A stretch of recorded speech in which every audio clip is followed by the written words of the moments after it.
আসসালামু আলাইকুম। আমি সামিউল খান উদয়। আজ ৩টি দক্ষিণ এশিয়া চলচ্চিত্র নিয়ে আমার ব্যক্তিগত বিশ্লেষণ, অনুভব আপনাদের মাঝখানে শেয়ার করব। যে ছবিগুলো কান ফেস্টিভ্যালে অংশ নিয়েছে। আমরা যদি ছবিগুলো লক্ষ্য করতে পারি, ছবিগুলি All We Imagine as Light, Joyland and Rehana Maryam Noor. এই সিনেমাগুলো শুধু শিল্প নয়, বরং জীবন, বাস্তব জীবনের নিঃশব্দতা, প্রতিবাদ এবং ব্যক্তি পরিচয়ের একটি গল্প আমরা দেখতে পাই। আমরা সিনেমা তিনটিতে যে বিষয়গুলো লক্ষ্য করতে পারি, জীবনের যে চিত্র, সেখানে all We Imagine as light মুভিতে দেখানো হয়েছে নিঃসঙ্গ, নিঃশব্দতা এবং নারীর জীবন। আবার জয়ল্যান্ড মুভিতে দেখানো হয়েছে প্রথাগত পরিবারের পেছনে চাপা সংকট বা পুরুষতান্ত্রিক যে জটিলতা পরিবারে, সেটাও আমরা বলতে পারি কোন প্রসঙ্গে। এবং সর্বশেষ ছবি যেটা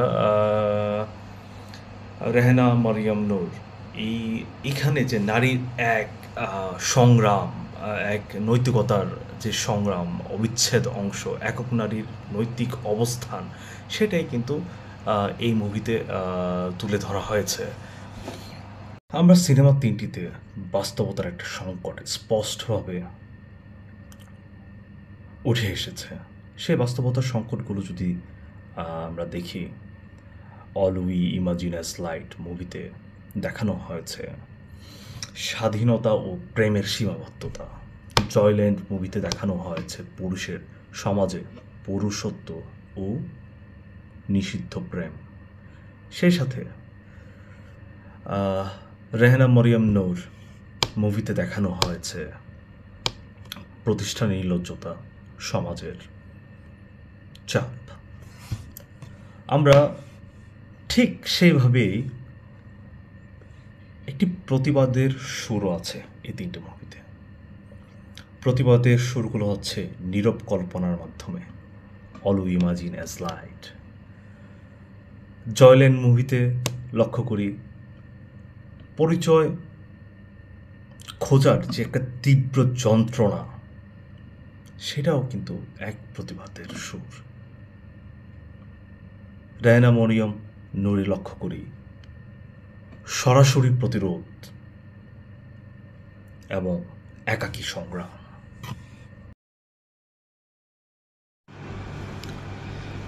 আমরা লক্ষ্য করতে পারি পায়েল কাপাডিয়ার All We Imagine as Light ছবিটি প্রকাশিত হয়েছে বা রিলিজ হয়েছে 2024 সালে।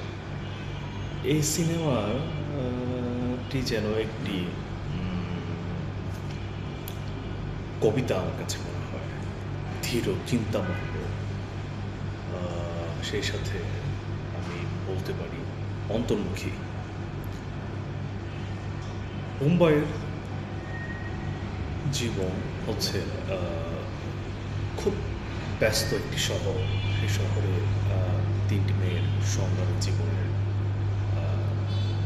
যে কথা বলবো না, সংগ্রামী জীবনের যে বাস্তবতার সম্মুখীন হচ্ছে প্রতিনিয়ত, সেই সাথে তারা অনেক কিছুই বাধাগ্রস্ত হচ্ছে, সেটাও কিন্তু লক্ষণীয়। যেমন তিনটি মেয়ের মধ্যে একটি মেয়ের যার নাম প্রভা, তাকে আমরা লক্ষ্য করতে পারি তার হাজব্যান্ড থাকা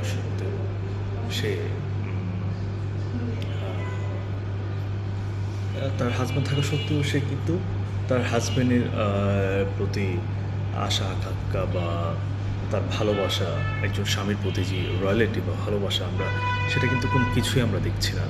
আমরা কি দেখছি ওইখানে দেখছি হচ্ছে মানে বিয়ে হয়েছে ঠিকই, কিন্তু স্বামীর যে ভালোবাসা, আদর, স্বভাব, কোনো কিছুই সে পাচ্ছে না। তার মধ্যে যে এক জটিল নিঃসঙ্গতা তৈরি হয়েছে এই গল্পতে, তাই বোঝানো হয়েছে, লক্ষ্য করতে পারি আমরা।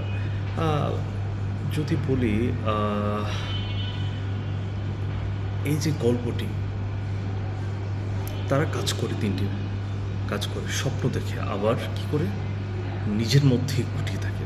তাদের যে বহিঃপ্রকাশ, সে বহিঃপ্রকাশ কিন্তু হয় না। সে সাথে প্রথম মেয়েটি আহ, হচ্ছে তার এক ডাক্তারের সান্নিধ্যে প্রেমেও পড়ে সে, কিন্তু সে এই যে তার বিয়ে হয়েছে, বিয়ে হওয়ার পর সে কোনো কথাই বলতে পারছে না, বা ভালোবাসার কোনো কথা বলতে পারছে না। সে তার সতীর্থ যদি বলি আমি, সেটাও বলতে পারি, সে ওইটাকে কিন্তু বিলিয়ে দেয়নি। হ্যাঁ, বা পরক্রিয়াতে সে লিপ্ত হয়নি, তার সেলফ গার্ড, কিন্তু তারও মন চায় না তা না, তারও মন চেয়েছিল, আমরা বুঝতে পেরেছি। কিন্তু এই তার যে স্বামী আছে, এই যে সে কঠোর ইস্পাতে গড়ার তৈরি মানুষ হিসেবে নিজেকে দাঁড়িয়ে করেছে চরিত্রে, সেটাই কিন্তু লক্ষণীয় ব্যাপার। আমরা আবারও দেখতে পাই কিছু কিছু সিনেমাটোগ্রাফিতে আমরা দেখতে পাই এই ব্যস্ততম মুম্বাই শহরে সবচেয়ে দেখা যায় ওরা মেট্রোতে করে যায়, মেট্রোতে করে আসে, অফিস করে, প্রপারমেন্টলি নার্সের কাজ করে সে, এবং অনু কাজ করে। কিন্তু কোথায় যেন এক প্রতিহিংসা, বা এটা প্রতিহিংসাই বলবো, বা কোনো কিছু না পাওয়ার বেদনা থেকে কি যে একটা যন্ত্রণা হয়, সেটা কিন্তু লক্ষণীয়। এই মুভিতে আমরা তাই দেখেছি। এটি প্রায়, যদি বলতে পারি, এই মুভিটি মধ্যবিত্ত কর্মজীবী নারীদের যে নিঃসঙ্গতা, বন্ধুত্বের এক অনন্য উপস্থাপন কিন্তু করেছে তারা। সে সাথে নারী চরিত্রের স্বপ্ন বা স্বাধীনতা, অভিব্যক্তি, সাহসিকতার যেইভাবে ফুটিয়ে তুলেছে সিনেমাটোগ্রাফিতে, এটা ইটস মাইন্ড ব্লোয়িং। এক কথায় আমার এত ভালো লেগেছে এই মুভিটা। আসলে এটা সবার জন্য না। এই মুভিটা যারা একটু ক্লাসিক্যাল বা আর্ট ফিল্ম পছন্দ করে তাদের জন্য। এটা যে সবাই পছন্দ করবে এই মুভিটা তাও কিন্তু না। এই মুভিটা সবার জন্য না, সবাই পছন্দও করবে না। আসলে আমার ব্যক্তিগত অনুভূতি যদি বলি, এই সিনেমাটির দেখার সময় মনে হয়েছিল আমি যেন এক শান্ত পানির নিচে ডুবে গেছি। মানে আমার ভিতর থেকে শরীর টোটালি ঠান্ডা হয়ে গেছে। প্রভাব অনুর নিঃশব্দ যে যন্ত্রণা, ক্ষীণতা, নিঃশব্দতা, এই যে আশা ভেঙে পড়া মুহূর্তগুলো আমাকে বারবার স্তব্ধ করেছে। এটা আমাকে ভাবতে বাধ্য করেছে আমরা কতটা আলো কল্পনা করি এবং বাস্তবে কতটা পারি। সেটাই কিন্তু আবার দেখা গেছে আমরা বাস্তবে আসলে কী পাই। ওই সিনেমাতে আমার খুব একটা আই ক্যাচিং এবং আমার খুবই শুনতে ভালো লেগেছে একটা ডায়লগ ছিল, যে বড় বড় বিল্ডিংগুলো তারা তৈরি করছে, তারা কি কিছুদিন পর তো তারা নিজেদের ভগবানই দাবি করে বসবে, এমন একটা ডায়লগ ছিল। সো ওই ডায়লগটা আমার খুব ভালো লেগেছে। এই ছবি থেকে এই ছিল আমার ব্যক্তিগত রিফ্লেকশন। জয়ল্যান্ড মুভিটি পাকিস্তানের সাইম সাদি এর পরিচালিত। এই সিনেমাটিতে এক ধরনের নীরব বিদ্রোহের কথা বা নীরব বিদ্রোহের প্রতিফলন কিন্তু প্রকাশ হয়েছে, আমরা লক্ষ্য করতে পারি। এটি শুধু যে একটি পরিবারের গল্প তাও বলতে পারি, সে সাথে আমরা দেখতে পারি একটি পরিবারের কর্তা হয় সবসময় বাবা থেকে সন্তান। এই সন্তান যদি কাজ না করে সে তার ওয়াইফের অর্থে সে যদি জীবন অতিবাহিত করে, এই যে সে বাসার কাজ করে, মানে যে আমরা সমাজ প্রথায় অভ্যস্ত একজন মেয়ে হাউসওয়াইফ হবে, একজন ছেলে বাইরে কাজ করবে। কিন্তু এই পরিবার একটা পুরুষতান্ত্রিক পরিবার পাকিস্তানের মতো একটি জায়গায়, সেখানে আমরা দেখতে পাই যে পুরুষটা বাসার কাজ করছে, তার বাচ্চা সামলাচ্ছে, এবং মহিলাটি তার যাবতীয় বাহিরের কাজ, সংসার কীভাবে থাকবে সেই ব্যাপারে কনসার্ন। সে সাথে এই পুরুষটা যখন কাজ করতে চায়, তখন সবচেয়ে মজার ব্যাপার, আমরা যে প্রেমটাকে নিষিদ্ধ প্রেম বলি, যে মানুষগুলোর সাথে আমাদের সমাজের বাস্তবতার যে প্রেম ঘটে না বা প্রেম, ওই প্রেমটা হচ্ছে নিষিদ্ধ প্রেম। আমরা সেই একটা প্রেমের কথা কিন্তু এখানে প্রকাশ হয়েছে। সে এক ট্রান্সজেন্ডার নারীর প্রেমে পড়ে। এটি কেবল প্রেমের গল্প না, আসলে এটি হচ্ছে, যদি বলি, এটি সমাজের যে গোঁড়ামি, এই গোঁড়ামির একটি গল্প। প্রথম পাকিস্তানি চলচ্চিত্র কানে নির্বাচিত হয়ে এই ছবিটি আনসার্টিন রিকার্ডস জুরি প্রাইজ জিতেছে। আসলে এই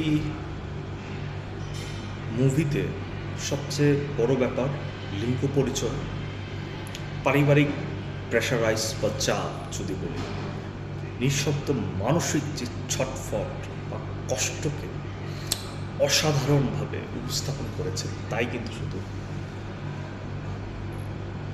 আমরা দেখতে পেয়েছি, আমি দেখতে পেয়েছি। এখানে আরেকটি ব্যাপার আমার কাছে খুব ভালো লেগেছে, সেটা এখানে শুধু যৌন পরিচয় নয়, বরং একটি চরিত্রের নিঃশব্দ হয়ে যাওয়া যে আকুলতা, বেকুলতা, আশার এক গল্প, সেটাও কিন্তু প্রকাশ হয়েছে। আমি সে সাথে যদি বলি, এই সিনেমাটি আমাকে গভীরভাবে নাড়িয়ে দিয়েছে কিছু কিছু ক্ষেত্রে। প্রত্যেকটা চরিত্র কেমন যেন নিজের পরিচয়ের বিরুদ্ধে এক ধরনের অভিনয় করেছে। সবাই, এই প্রত্যেকটা চরিত্র, বিবা মেয়েটা ট্রান্সজেন্ডার, তারপর মূল ক্যারেক্টারের নায়ক এবং তার ওয়াইফ সহকারে, মানে সবাই কেমন এক নীরব প্রতিবাদের অভিনয় তারা কিন্তু করেছে। তারা সবাই বন্দী, কেউ মুক্ত আকাশে চেঁচিয়ে কথা বলা বা কথা বলার বহির্প্রকাশ সেটা কিন্তু করতে পারে না। এমনকি তারা নিজেরাও জানে না সেটা কীভাবে প্রকাশ করতে হয়। সিনেমার শেষটা এখনও আমার মনে ভেসে বেড়ায়, চুপচাপ বিসর্জন অথচ তীব্র। এটা আমাকে খুব ভাবিয়ে তুলেছে। আসলে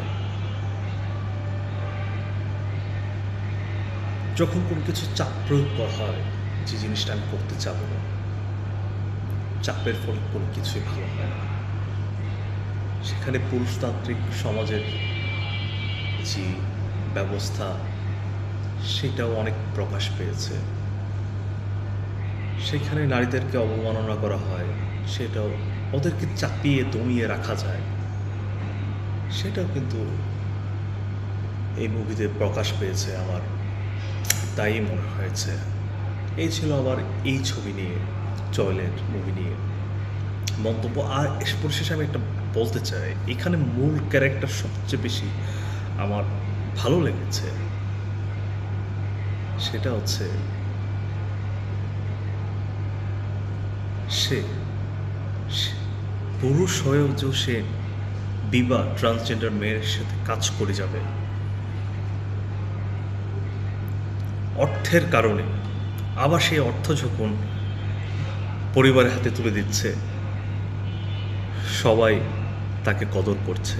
এই জিনিসটা আমার খুব গায়ে লেগেছে এবং মনে ধরেছে, কারণ এটাই হচ্ছে বর্তমান সমাজের বাস্তবতা। এটাই আমরা মেনে নিতে পারি না, বাট এটাই বাস্তব। আমি রেহনা মারিয়াম নূর, বাংলাদেশে 2021 প্রকাশিত হয়েছে, এটা অন ইয়ার হয়েছে এই মুভিটি। মুভিটির পরিচালক ছিলেন আব্দুল্লাহ মোহাম্মদ সাদ। এখানে একটি নারীর সংগ্রামী জীবন এবং প্রতিকূল পরিবেশে লড়াইয়ের মাধ্যমে টিকে থাকাটি কিন্তু সিনেমাটিকে দেখিয়েছে সিনেমা।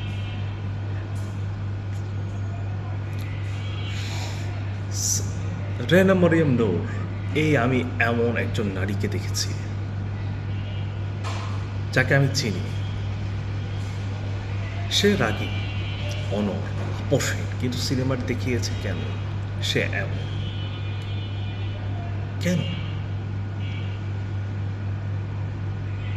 এই সিনেমাটিতে আমি লক্ষ্য করতে পারি সে একাধারে নারী, একাধারে সে একজন শিক্ষক, আবার একই ধারায় সে একজন মা। সে যখন একটি প্রতিষ্ঠানে নিয়োজিত শিক্ষকের বিরুদ্ধে দাঁড়ায় একটি নারীর শালীনতা বিরুদ্ধে, আমি বুঝতে চাচ্ছি যে একজন পুরুষ শিক্ষক যদি একজন ছাত্রীর সাথে অশ্লীলতা রূপ আচরণ করে, তখন যে একজন নারী শিক্ষকের যে বাস্তবতা, সেটা কিন্তু আমরা যে প্রতিবাদের ধরন, বিদ্রোহ, ওইটাই কিন্তু আমরা দেখতে পাই এই মুভিতে। একজন শিক্ষকের নৈতিক সংগ্রাম ও সমাজের বিরুদ্ধে একার লড়াই, সেটা কিন্তু দেখানো হয়েছে। সেই সাথে প্রতিষ্ঠানগত অবস্থা ও ব্যক্তিগত মূল্যবোধের দ্বন্দ্বের যে চিত্রায়ন, তা অসম্ভবভাবে এই বাস্তবতার মাঝে ফুটে উঠেছে। এই সিনেমাটি আসলে দেখা সহজ ছিল না। আমার মনে হচ্ছিল আমি রেহানার সাথে একটা আটকে থাকা ঘরে আছি।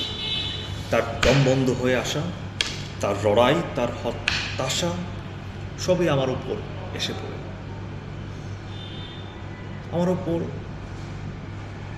আমি যখন তার ক্যারেক্টারিজমে আমি নিজেকে প্রতিফলিত করি, আমি তখন দেখতে পাই মানে এক বন্ধ